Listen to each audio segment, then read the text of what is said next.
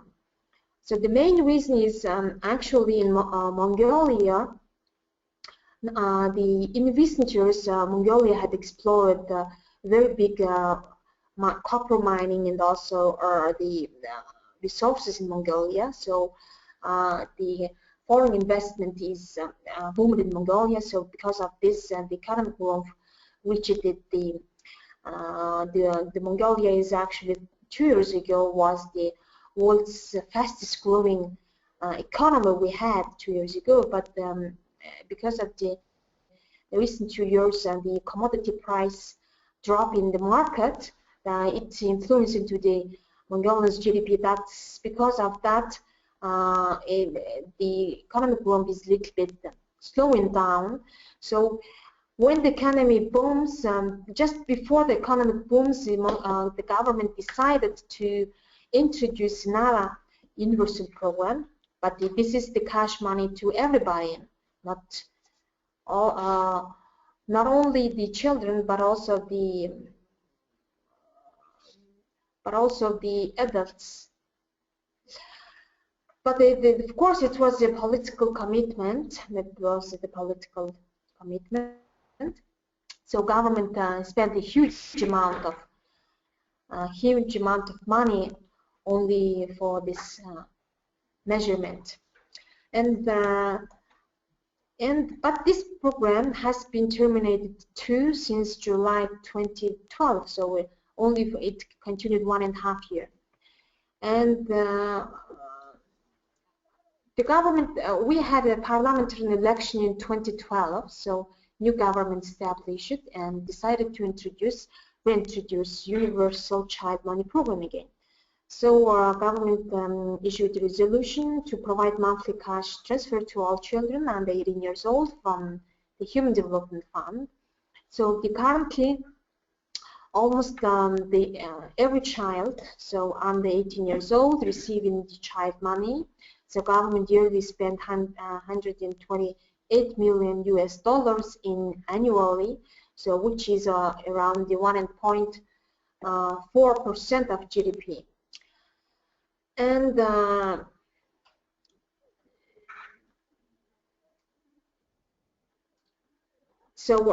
and also the child money program is actually administered by the government agency.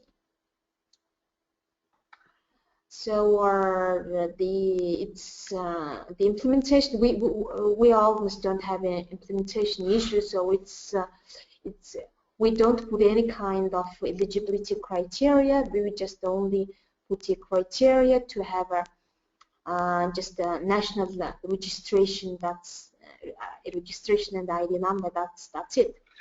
And also, but the child money program, it's actually a very costly, expensive program, I would say. So its expenditure is actually. Just don't give me pressure.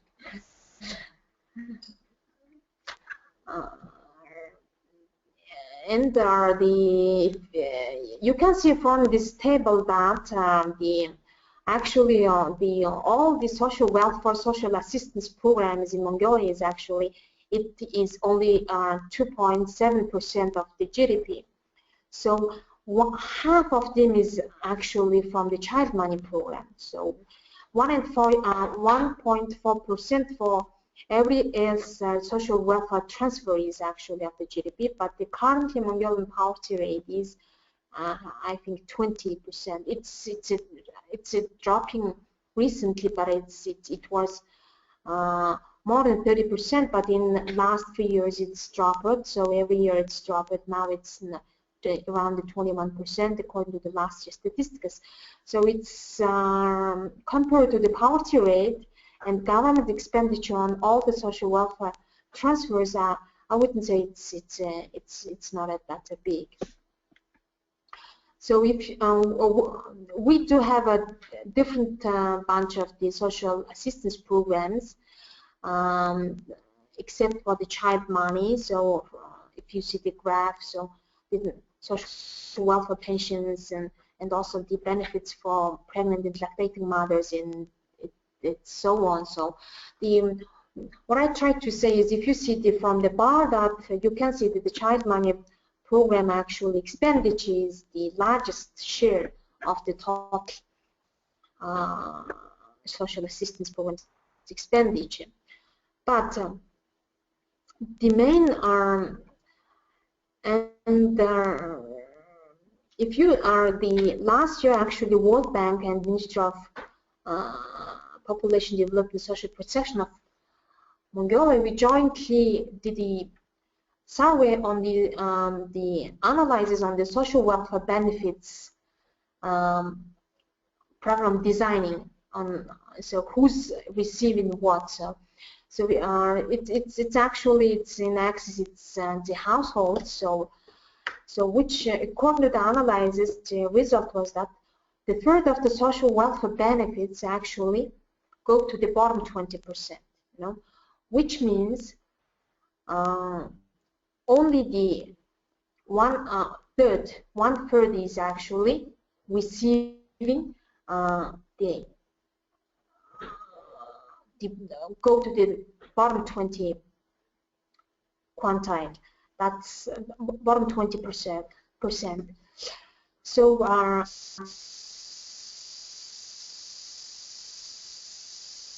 out of this, the huge child money program, you know. So which means the poorest families actually getting the child money program, child money. So which means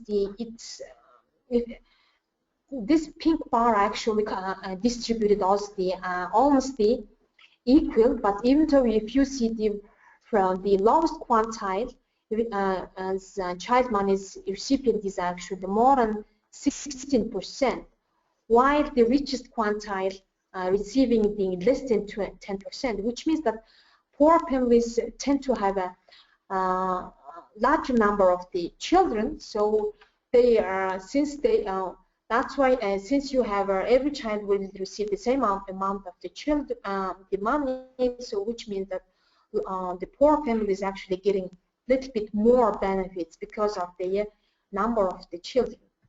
So that's interesting picture. And also the according to this analysis, the actually child money is because of this child money program, the poorest quantile households actually receiving 62% of them is. So again, the hugest part is it's 42 or more than 40% is actually getting only child money program, or only child money. So what does this mean is actually the very poor, if we don't have any kind of child money, universal child money program the poorest quintile actually would receive only 20% of them receive some kind of social assistance, and 80% of them won't receive nothing. So that's which actually expresses child money program is actually playing a very good role on even though it's universal, but it's very playing a good role as a targeted program because the poorest families actually the most money is coming from the child money. So if you see in one word, 62% of individuals from the households in the poorest quintile are direct beneficiaries of, but the figure drops to 29% when excluding the child money program. So more than 20%, more than 40% is actually receiving the child money. That's the idea. So what is the lessons learned from the previous child money program targeting? The child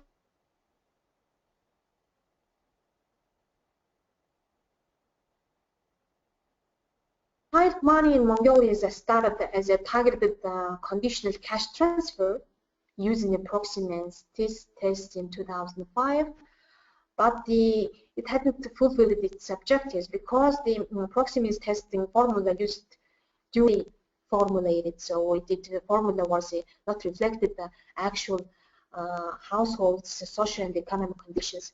And because of this, there were the huge exclusion error was weak, so many kind of rates also there were many kind of behavioral conditions such as mandatory immunizations, living with parents, so which is it's difficult to monitor and difficult to management for social and to follow up those kind of behavioral conditions. So because of this, the actually very poor children or vulnerable households were excluded from the cash transfer during this targeted social child money program. And this it contributed to lower the poverty rate in Mongolia. So, but even it's universal because of the documentation requirements, the barriers to access by very poor and vulnerable, including migrants, but limited. But this share is very small now. And also, due to the economic downturn, fiscal feasibility of the child money program is lessening now. According to the certain, so there is a huge debate in the government currently that so the economy is now is slowing down. So we need to cut or shrink down the social assistance expenditure. So since the tax income is not enough for every other sector. So there is a huge debate that the child money should be targeted only for bottom the 60 or 20% of quintile of the households. That's the huge debate currently being discussed by the government and also the parliament. And then also there is one figure that actually 30% of the all child monies actually directly saved in their bank accounts. You know, so which means that there is still the room that actually 30% of all the money is not being spent directly today. So they are saved as an investment for children's future. So which means that there is still the room that maybe 30% is, we can cut down at least 30%, some kind of figure is around the banking system. And also lastly, the idea is that the only the cash to distribute the universal cash money is it's not substitute the delivery of the quality of the services, need for stronger government role in providing protection services for children in situation of extreme vulnerability, and also the children involved in the harmful form of labor or something like that. That's the idea what we have learned. And about the future policy and trend. So if it's possible, the Minister of Population Development and Social Protection want to keep the child money program as it is now, but the main problem is fiscal situation. You know, the Mongolia is just 3 years ago kind of growth reached 17 per but it's dropped down now less. So that's the idea. So the next question is just the future policies that is in Mongolia. What we have is can we just continue or retain the universal child money program? That's the idea. So it is now under the debate, but it's not haven't been yet decided. So we hope that the Mongolia will retain this universal child money program. So thank you for the audience and the attention. Thanks.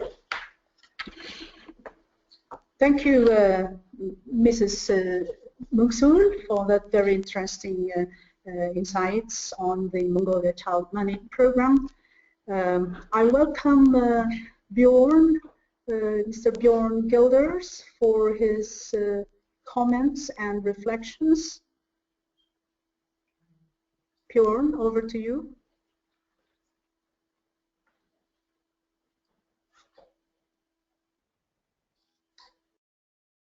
Hi, good afternoon, everyone. Let me just start by thanking the organizers of the webinar, socialprotection.org, and the International Policy Center for Inclusive Growth.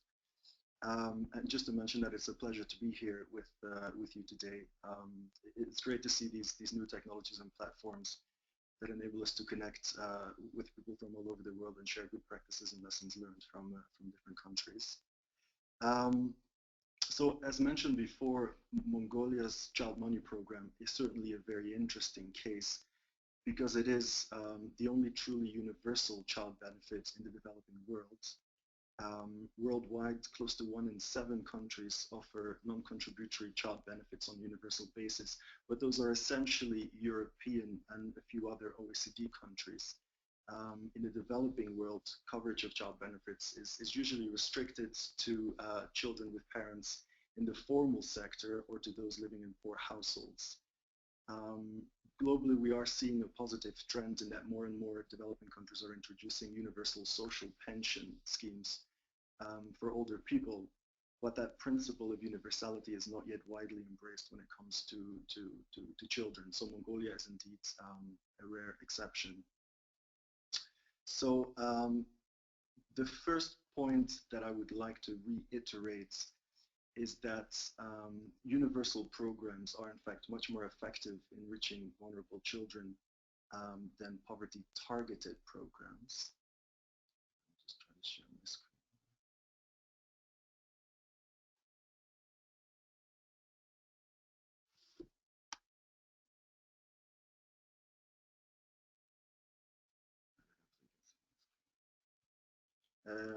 Sorry. So as you know, proxy means tests, generate a score for households based on fairly easily observable characteristics of the household, such as the quality of the dwelling, the ownership of durable goods, and so forth. And the indicators used in calculating this score and their weights are derived from statistical analysis of detailed national household surveys. And eligibility is then determined based on comparing a household score to a cutoff point. But in the presentation from Mongolia, we saw that the targeted version of the child money program had fairly large inclusion and exclusion errors. And that situation is certainly not unique to Mongolia. All over the world, countries are using proxy means tests. But what we don't talk about very often is that these PMTs have significant inbuilt design errors. And no developing country has ever managed to develop a targeting mechanism that's fully accurate and errors are often much higher than commonly recognized. Just to give you a few examples, in Brazil and Ecuador, for example, where conditional cash transfers are used to decide on the eligibility, between 1/3 and 45% of poor households are incorrectly excluded. In Colombia, where proxy means test is used to determine eligibility for a wide range of social benefits, around 1 in 5 poor households are misclassified as being non-poor. Development Pathways, in fact, did a paper a couple of years ago that attempted to provide the first analysis on the accuracy of proxy means test across a number of countries. And it is clear that if you have programs that narrowly target the poorest 10 or 20% of the population, you tend to end up with very large exclusion and exclusion errors that vary somewhere between 44 and 71%.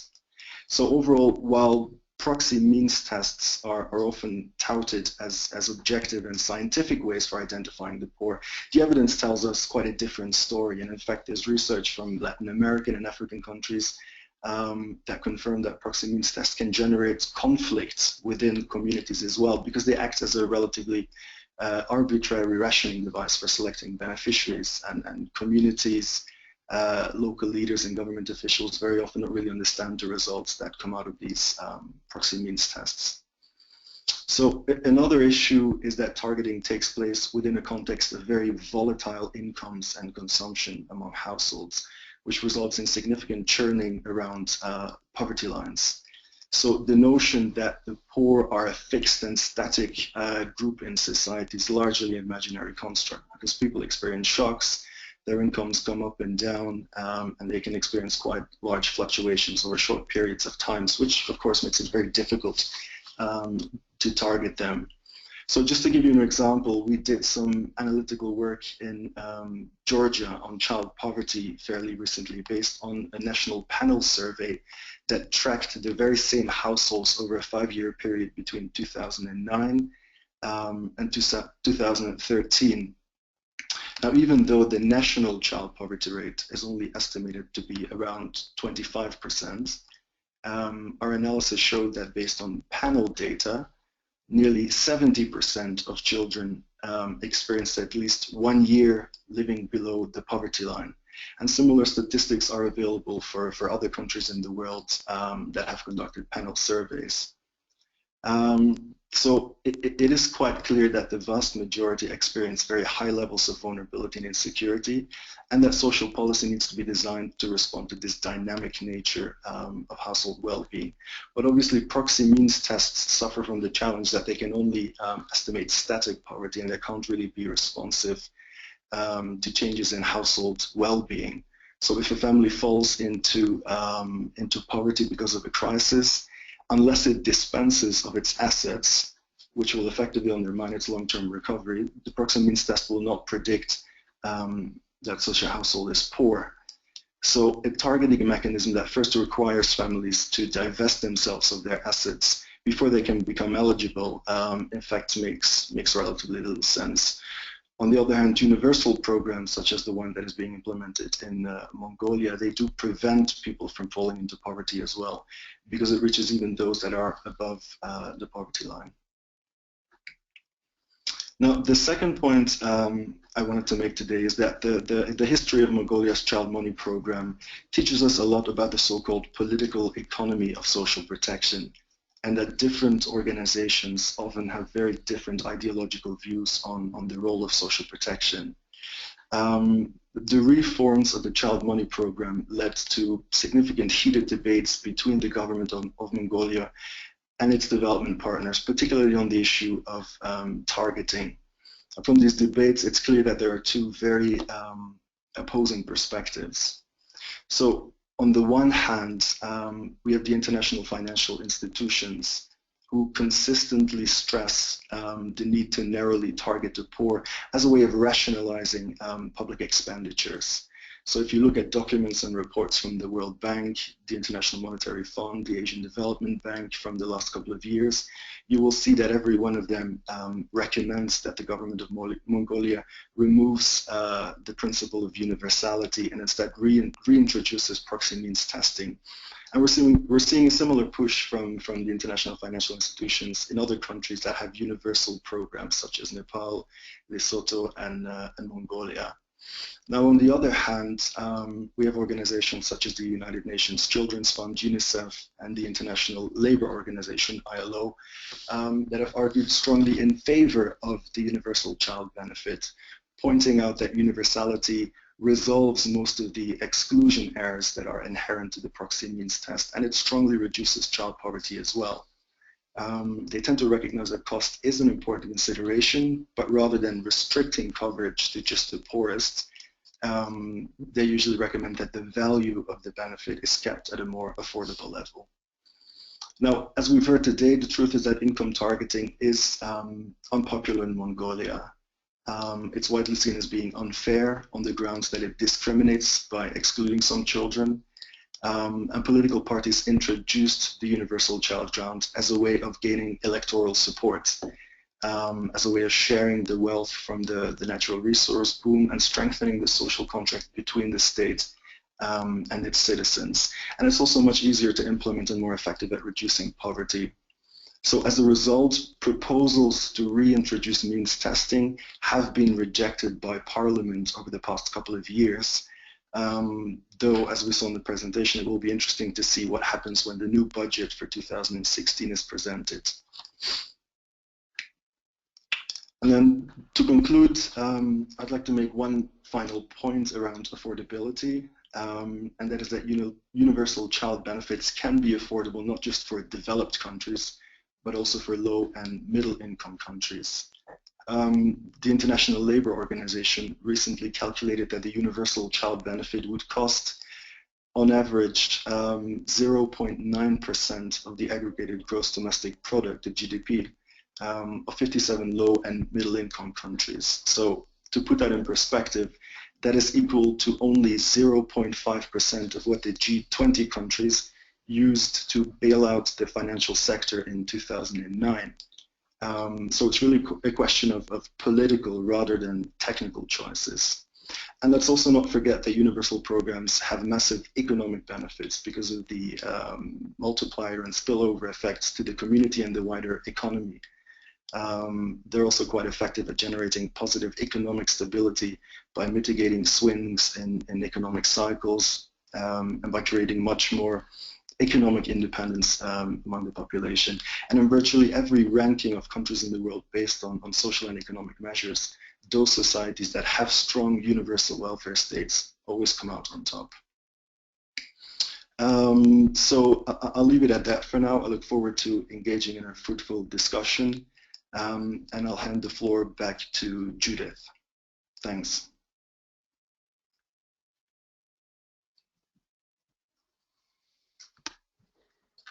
Thank you, Mr. Gilders, and we have received several questions, interesting questions, and I would like to read the first one, and I hope that Ms. Mulksul will answer it. What is the delivery mechanisms of the cash transfer? Are you using electronic payment systems via mobile phones or any other innovative form of digital payment?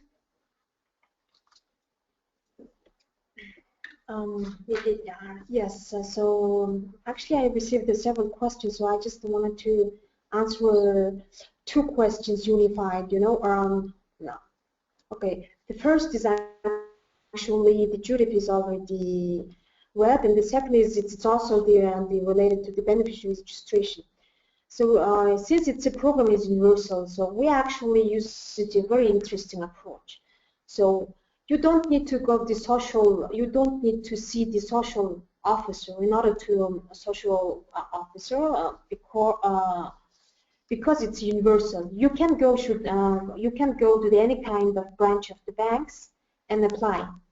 the branch offers the application form, and you can apply it. And just usually the mothers go to the bank and they apply, and the bank actually opens account for them. So if they want, they can receive it as electronic. So this is a very because of this the introduction of the technical approach, because of the coverage was the highest. You know, even though it's a universal program, some of the administration issues and access barriers that's worsen the coverage. So in Mongolian case, 96% of all the people actually receives the child money because of the easy access. That's the good point. And also the other point is, if you wanted to get a child money, you have to apply for it. That's the condition. So if you are really, really rich and you don't need the child money,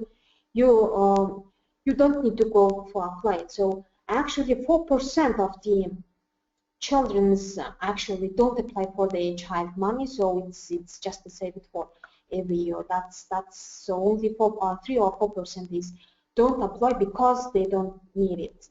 That's the idea. So, and also so I want to hand over my mic to Judith for next question. Okay, thank you. The next question is Mrs. Muxul presented the link between social protection provisions such as the CNP and population growth objectives. Is there any evidence of the effect of the child money program on fertility? This is important, particularly as many countries are trying to reduce population growth and are worried that child grants may raise the fertility rate. Personal hunch of Arthur is that benefits provided are too small to have a significant impact on reproductive choices. Yeah, that's very interesting questions.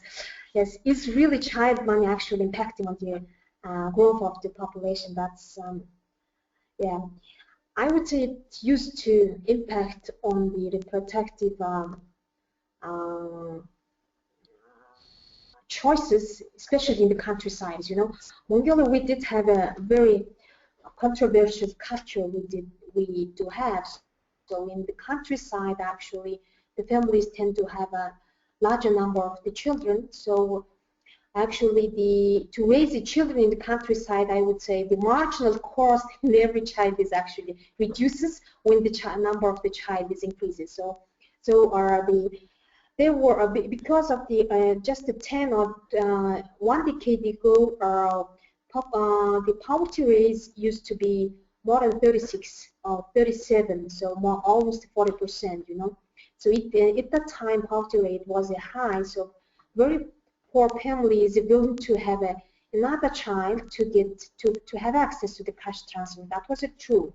So especially in the countryside, several studies have been done, so which is supported by the fact. But you know, recently Mongolia its growth is increasing, economy is increasing, poverty rate is declining. General economic condition is being a little bit better now. So now we don't see there is no evidence that that having the relationship.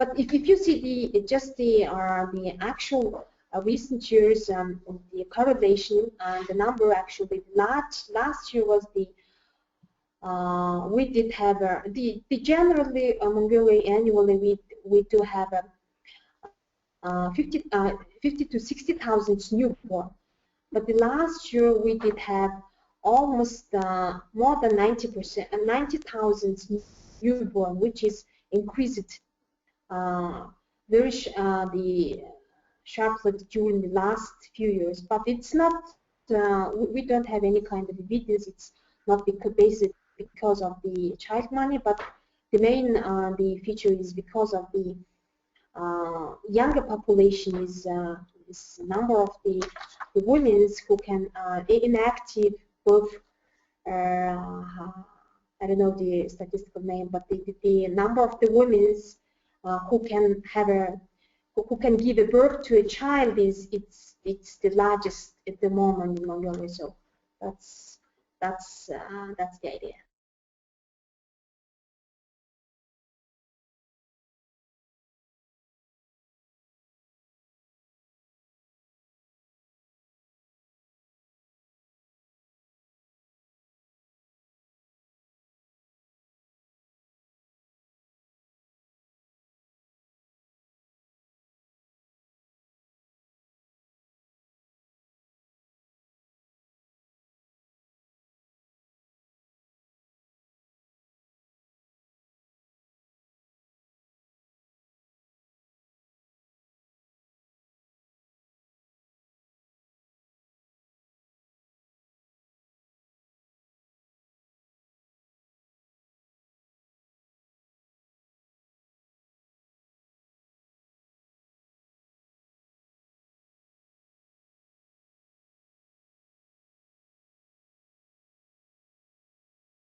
Judith, you are muted.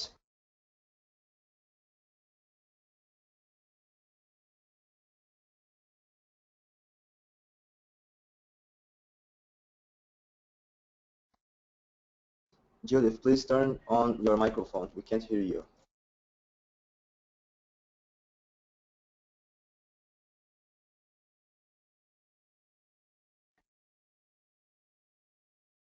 Question for Mr. Bjorn.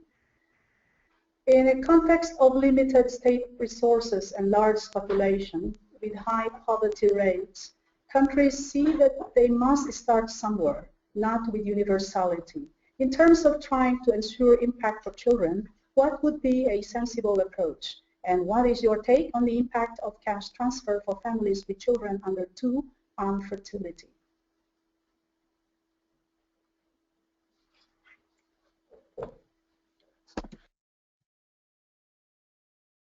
Thanks for that question. Yeah, I mean, I guess it depends. One would have to look carefully at the country context, of course. You know, there are many ways one can approach this. One method would be, instead of doing poverty targeting, to try to do affluence testing, so to try to exclude the more affluent populations from the program. And in fact, it's much easier to identify the wealthier segments of society than to target on the poorest.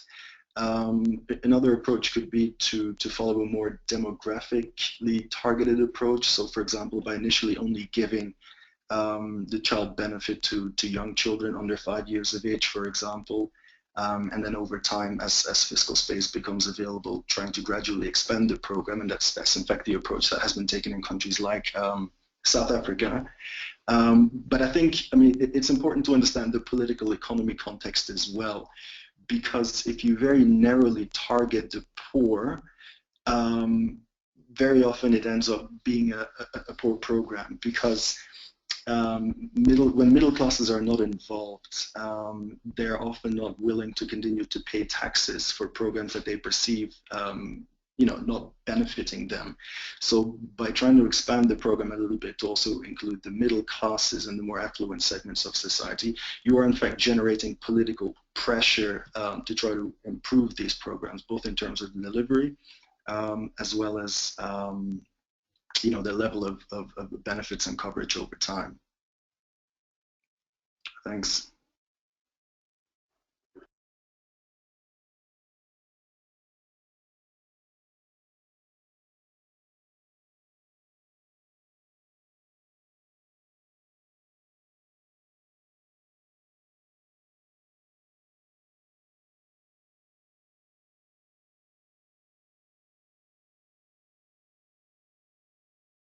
during the universal program, administration cost is almost zero, because the actually transfer is being done in one night into all accounts for million children, so that was easy. So we have some negotiations with the commercial banks to reduce down any kind, won't charge any kind of transfer charge in itself. So administration cost was almost zero under the universal program, which was very attractive. Yes. Thank you. And the last question. Could the Mongolian parliament support a larger budget for the CNP than what has been proposed by the government for 2016? If not, what would be more likely, to reduce the value of the benefits and keep it universal, or to return to targeting?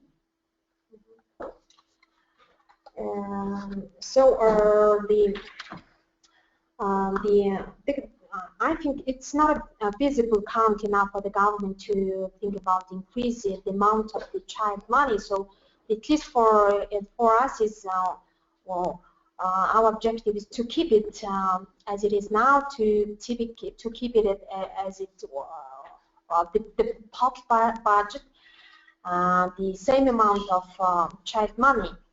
But if the parliament cut down the child money program, but the parliament wants to cut down it by 40%, so which means that bottom three quantile at least will receive the child money. Again, issue how can we find out those bottom three quantile of the household? 60% of households children will receive the child money in that case. So in that case, again, what kind of approach should we use? Or should the government use the PNUD approach? That's the only feasible, because the tax income system is badly, very emerging. It's kind of very emerging, and it's not developed well. So its income test is not feasible. So only way is to PNUD, to use the PNUD approach. But again, as the majority said, it creates lots of problem, exclusion and inclusion errors. It's since the child money inclusion euro, it's been okay, but the very difficult thing is to have an exclusion euro. Really need if the child money is not for the who are really in need, that's nonsense. But in that case, we won't have enough.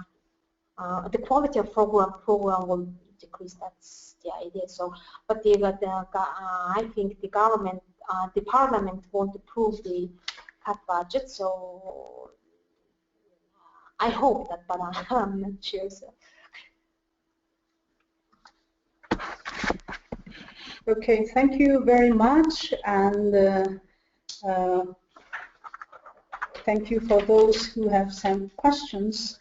And we will try our best to upload the responses to these questions in the Child Allowance community at socialprotection.org. And of course, with the support of the organizers and co-organizers, and Dr. Muthul, and also Bjorn, we will compile all the answers to these questions. Anyway, we thank you, and on behalf of UNICEF also, we thank you for everyone who has participated in this very interesting webinar series. The Mongolian Child Money Program is really a particularly interesting case, being the first universal child allowance program in the developing world. And now, as the government is making decisions at the parliament, we are at the crossroads, but we think that they will base their decision on effectiveness of the program, affordability, and the cost that the government will have to incur should they choose to go on universal child money program or a targeted child money program. So with this, I thank you once again, and we will continue with the exchange of ideas, and we really appreciate your participation in today's webinar session. Thank you very much.